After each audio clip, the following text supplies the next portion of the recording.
बिस्मिल्लाहिर्रहमानिर्रहीम अस्सलाम वालेकुम। आज एक बार फिर से जायदाद की ख़रीदारी के हवाले से बात करूंगा कि अगर आप स्टाम्प पेपर पे मुआयदा कर रहे हैं या स्टाम्प पर ही जायदाद खरीद रहे हैं तो उसमें किन बातों का आपने ख्याल रखना है।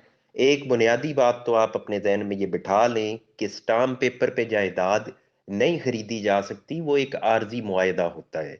जो असल तरीका है वो रजिस्ट्री ही है। लेकिन लाखों की तादाद में ऐसे लोग भी मौजूद हैं जिन्होंने स्टैम्प पेपर पे रकबे खरीदे हैं और उन्होंने रजिस्ट्री नहीं कराई। अब अगर ऐसा आप मुआयदा करने लगे हैं, चाहे वो आर्जी कर रहे हैं या परमानेंटली उसी के ऊपर रिलाई करना चाह रहे हैं, तो उसमें कौन सी मेन बातें हैं। तो सबसे अहम बात कि जब आप तहरीर कर रहे हैं तो उसमें आपने उस प्रॉपर्टी की प्रॉपर तफसील लिखनी है कि ये जायदाद है किधर, कौन सी है।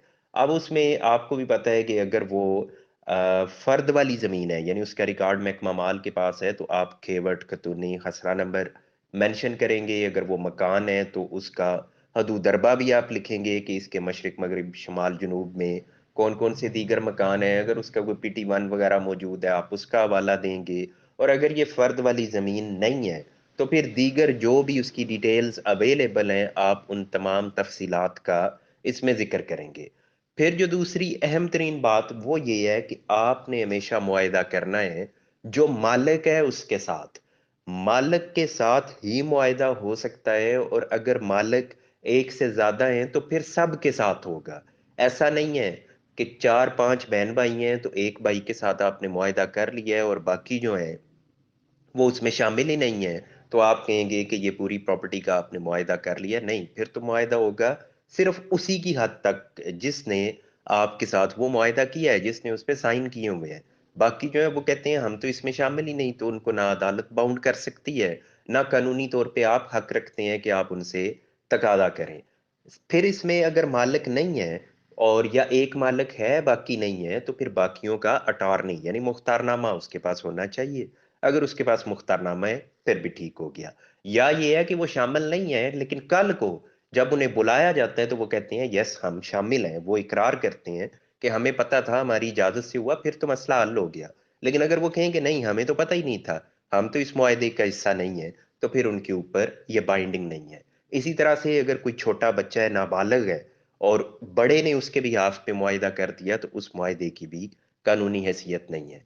आगे एक अहम तरीन बात है कि आप जो कीमत अदा कर रहे हैं, उस कीमत की डिटेल, उस अदायगी की डिटेल इस मुआहिदे में होनी चाहिए। सपोज़ आपने कैश की सूरत में दी है, तो उसका भी आप ज़िक्र कर लें, कहाँ ये पेमेंट की, किन गवाहान की मौजूदगी में ये पेमेंट की गई है, वो आप ज़िक्र कर दें। अगर कोई चेक की सूरत में पेमेंट की है, बैंक ड्राफ्ट है, तो उसकी तफ़सीलात आप इसमें लिख दें। अब ये सारी लिखनी क्यों ज़रूरी है? अगर कोई आपका डिस्प्यूट नहीं बनता, तो फिर तो आप कुछ भी ना लिखें। फिर तो आप यूँ समझ लें कि खाली स्टाम्प पे भी आपको कोई खतरा नहीं है। लेकिन जब पता है कि इस तरह के मुआहिदे कल को डिस्प्यूट क्रिएट करते हैं और डिस्प्यूट्स इंतहाई ज़्यादा हैं, लाखों की तादाद में मुकदमे हैं इन मुआहिदों की बुनियाद पे जो हुए हैं। तो इसलिए उसमें फिर ये डिटेल्स आपको अदालत में प्रूव करनी पड़ती हैं।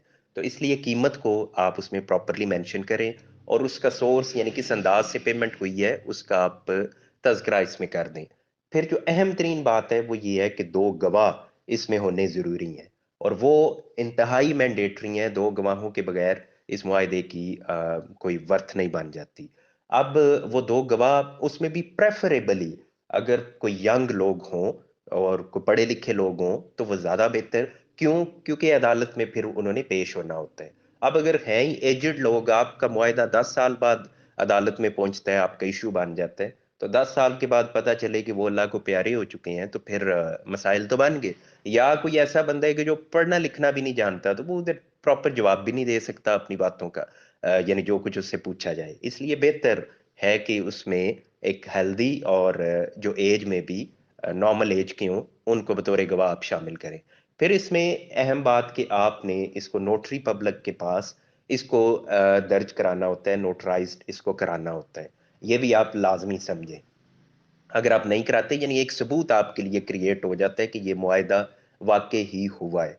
फिर इसको रजिस्टर भी आप करवा सकते हैं, लेकिन इसकी रजिस्ट्रेशन कंपल्सरी नहीं है। रजिस्टर से मुराद यानी जिस तरह आपकी रजिस्ट्री होती है, वो रजिस्ट्री नहीं जो आप प्रॉपर सेल करते हैं। इस मुआहिदे की रजिस्ट्री की बात कर रहा हूँ, ये मुआहिदा भी रजिस्टर्ड होता है, इस पे कॉस्ट आती है, और उसके उसमें ये फायदा आपको हो जाता है कि ये रजिस्टर्ड मुआहदा हो जाता है, कल को अदालत में प्रूव करना इसको फिर आसान हो जाता है।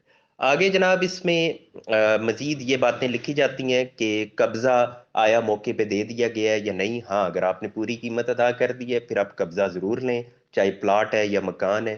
कीमत पूरी अदा नहीं की तो फिर भी बाज़ सूरतों में कब्जा डिलीवर कर दिया जाता है, उसमें खरीदार को फायदा हो जाता है कि कब्जा अब उसके पास आ गया है, कब्जा उससे आसानी से फिर छुड़ाया नहीं जा सकता। तो कल को अगर इशू बनता भी है तो उसके पास स्टाम्प भी होता है और कब्जा भी होता है। कीमत अगर उसने बाकी की अदा करनी है वो जाहिर है फिर उसने अदालत में अदा करनी होती है, उसके बाद उसको चांस बन जाता है कि उसको ये प्रॉपर्टी मिल जाए। लेकिन अगर कब्जा भी नहीं है और सिर्फ आपके पास स्टाम्प पेपर है, कीमत भी पूरी अदा नहीं की, तो फिर खरीदार के लिए इश्यूज बनते हैं। आगे जनाब इसमें अहम बात है कि आप उसके अंदर ये भी मेंशन करते हैं कि जो बाया है यानी जो बेचने वाला है, ये खुद भी इस मुआहदे की पाबंदी करेगा और इसके वारसान भी इसकी पाबंदी करेंगे। ये आप ना भी लिखें तब भी ये जरूरी होता है, लेकिन इसको आमतौर पे उसमें लिख दिया जाता है। फिर इसमें एक अहम बात ये भी लिखी जाती है कि आज से कबल यानी जिस डेट में आपका मुआहदा हो रहा है, इससे कबल अगर कोई सरकारी व गैर सरकारी वाजबात सामने आ जाते हैं, किसी तरह की कोई इस प्रॉपर्टी के ऊपर लाइबिलिटी आ जाती है, तो उसका जिम्मेदार कौन होगा? उसका जिम्मेदार बाया होगा यानी बेचने वाला। कोई भी पुराने कोई बिल्स वगैरह इस तरह की पेंडिंग है तो वो अदा करेगा या उसके वारसान अदा करेंगे। कौन? यानी बाया जो बेचने वाला है। फिर जनाब अगर मलकियत या इससे मुतलका कोई तनाज़ा बन जाता है, कल को मलकियत का तनाज़ा सामने आ जाए तो उसका जिम्मेदार भी कौन होगा? बाया ही जिम्मेदार होगा। वो ये नहीं कह सकता कि जनाब मैंने तो बेच दिया है, अब आप जाने और जो बंदा आपके